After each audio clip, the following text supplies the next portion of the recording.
ioEther. I got this.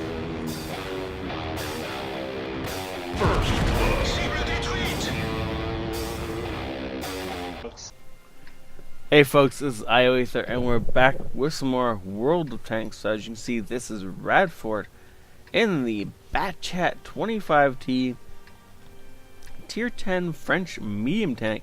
It's a Tier 10 game on Profgraphica, aka Fiery Assailant. Just make sure that's done correctly. And so yeah, we're gonna see how this round goes. Before we get started, as always, if you want to support the channel directly, then my game list link is in the description below, and that lets me gives you guys perks like priority platooning or TeamSpeak access or stuff like that. A great way for me to say thank you for you supporting the channel, or you can simply hit the like button. That is perfectly fine too. Now, let's get into fixed camera as we get into this game. And Radford is going to go and try and light some stuff. And I don't know if he got it. Oh. Yeah, I don't know if he got any of those lights. It doesn't matter. He probably got the E75. Our E100 is AFK. Well, not AFK, but he hasn't loaded into the game yet. So that's going to play it significantly. And that's an interesting place for an FV. Well, yeah. Okay, well, that was a short-lived FV. See, dies. Why is it still got?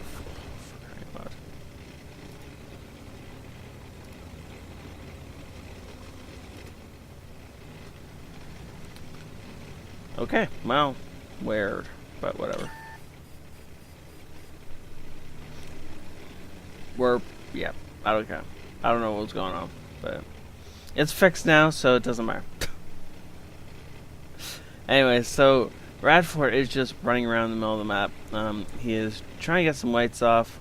Our scouts aren't doing a whole lot, to be honest. The WZ is doing what he should be doing. The T-49, though, T-49 is hiding behind the artillery, because that's obviously the place the scout tank should be. I'm very, very shocked that neither of our scouts took the position at G1, even further back. We've seen both of their scouts, so we know that neither of them have taken the position at E1. And that's actually really weird on Profgraphica, or Fiery Assailant, or whatever you want to call it, because those are really powerful scouting positions, and from those positions you can see most of the map. Ooh, wow! So that 251 came over the hill, kills our WZ, and then dies to our Jagdtiger, who was obviously waiting for that to happen, and that was very definitely I don't know if those necessarily worth the trade. But because of the fact that we still have Radford and he's still rocking and rolling, I'm gonna go with worth the trade. I mean, T-49 is still around though.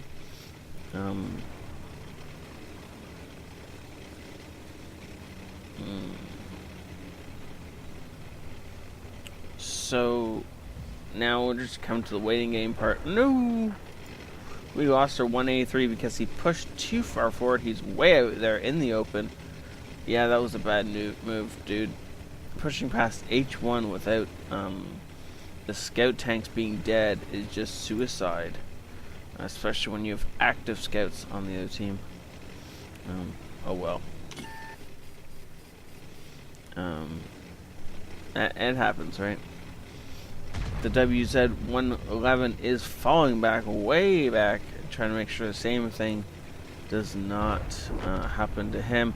Oh, the E100 loaded in, apparently, and walked up and killed the enemy scout. The mediums that should be scouting are camping. See, you say that, but there's only 2 medium tanks on the team, Mr. FV. And the one is scouting, and the other's on the hill. So I don't know what you're talking about. I don't think you know what you're talking about. Ooh, good job lighting up the two objects. Unfortunately, I don't think anyone's going to be able to take them out. Looks like the T-49 maybe, or somebody put an HE shell. Oops, there we go. The object 140 taking out the other object 140. That will help out quite a bit as we go up for another skit run. And look at that. There's an object running away, which guarantees us the middle of the map. Now that we have the middle of the map, we can go ahead and, well, I don't know about pushing forward. We should push forward a little bit. Let's see what's on this one line. There is nothing in the middle of the map. These scouting runs are going to become more and more worthless unless we start pushing down the 1-2 lines. Especially seeing as we know there's an object still over here, but you can't go over far enough to spot him. It's time to push up. The grill and the Jag Tiger needs to come a little bit more forward, and Radfort needs to make his way down here. Or through these bushes. But this is the better path. If you stay just on the inside here and you make your way up here, you can light everything that's around here. And your grill and your Jag Tiger can start shredding them. Now with that object up there, it's going to make things harder, but the rest of the team seems to be focused on killing this E75 and M103 first. Though it is about time to start with the more aggressive scouting. There we go. Beautiful job.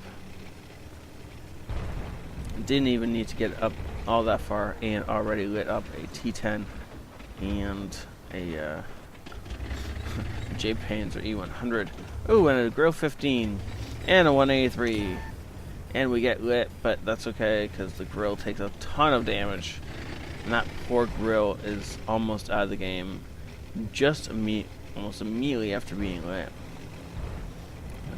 And Radfort takes his cue and ducks on out. He's going to drop off radar, do a little spin, and then go back in, I assume. We are in fact in fixed camera yet. I thought for a second we wouldn't be. Jag Tiger takes out the 10, and now Radford's just got unload on the 183. Nope, our Grill 15 takes him out. And the enemy Grill 15 dies, and this is a good time for a reload, and then just go in on the J-Panther, because he might have a grill with him, but he definitely doesn't have anything else with him. So our guys need to move up now. Definitely long past time for them to move up. And they are in fact doing so, and Bradford's just going to wait for his reload, which will happen soon. Or something like that. Come on, where's that reload? There we go. Now that we're reloaded, he's going to start to push forward. I don't like this running along the road thing. It's a great way to get lit without lighting stuff.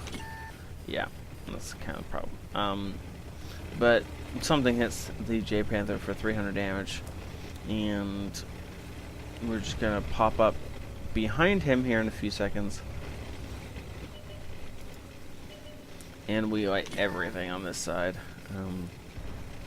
And there goes our Grill 15 and our Jag Tiger in a second. Nope, an HE shell hitting the front of the J-Panther is just going to do absolutely nothing. That's a T-49 shell if I've ever seen one.